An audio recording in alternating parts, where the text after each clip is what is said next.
Get ready, start. Foreign policy cannot be divorced from a country's internal policy. Any country, any government, any political party must decide what it believes, conviction or belief. What is our foreign policy? Some people take the word non alignment and think that is the whole of our foreign policy. In a way, it is not the word non alignment, but what non alignment stands for, namely, that we believe in independently judging all issues. We do not wish to be tied to any group or to any country. We are today nearer to 21st century than we are to the 19th. But unfortunately, we find that over large portions of the world, thinking is still very much in the 19th century. The world has changed. We helped to change it because of India's freedom movement, because of India becoming free and other countries in Asia and Europe becoming free.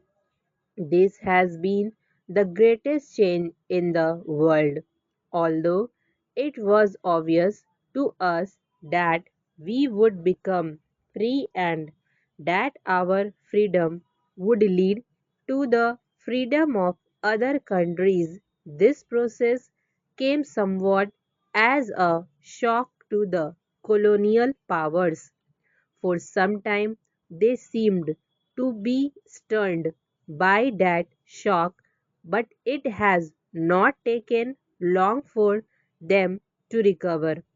And since they have recovered, we see another very subtle changes coming over the world, rather dangerous changed colonialism. This has actually happened in some places, and in other places there have been attempts that it should happen. Therefore, the difficulties before the developing countries are still very great, and we can face them not merely by idealism, not merely by sentimentalism, but by very clear thinking and hard headed analysis of the situation. I am glad that the seminar has had the benefit of the analysis of the various people who have spoken here about different problems in different parts of the world. I am told there were certain criticisms. We are used to criticism of our foreign policy because any independent path is so much more difficult to pursue and so much more difficult for people to understand than if we follow some beaten path. There are those who say that non alignment has not served our purpose or it has not been a success.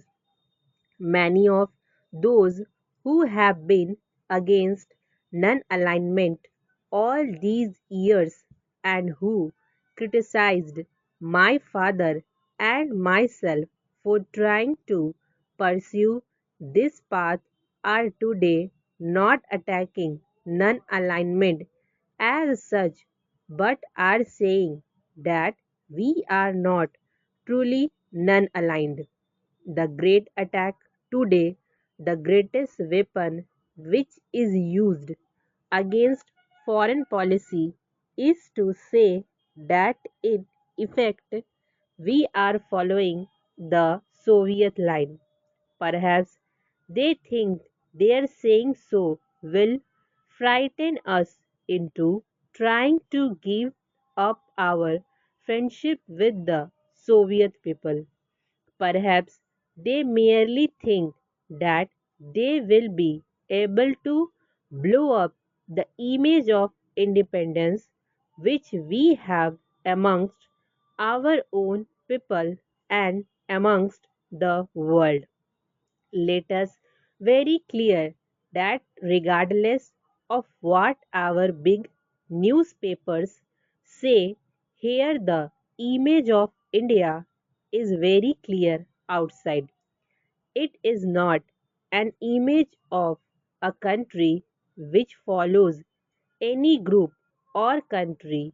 It is an image of a country standing or trying to stand squarely on its own feet.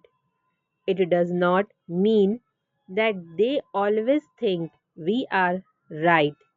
Many of the countries think that we make mistakes, and on many occasions we go wrong. On all the occasions when we seem to support the Western countries, it is the Eastern group which says we have gone wrong or we have not been strong enough.